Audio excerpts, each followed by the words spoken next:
நல்ல செய்தி விரைவில் வரும் என சூசகமாக பேசியுள்ளார் பாமக நிறுவனர் ராமதாஸ்.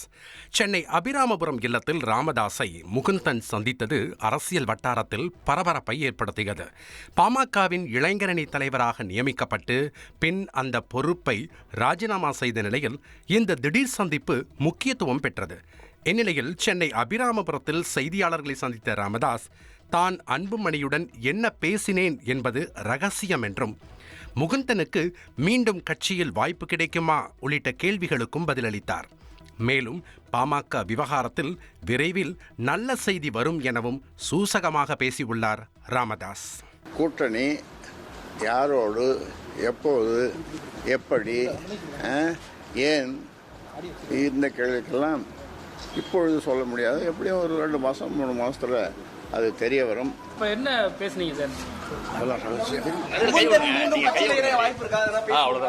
வாய்ப்பு இருக்குது இல்லை அப்படின்னு சொல்ல முடியாது.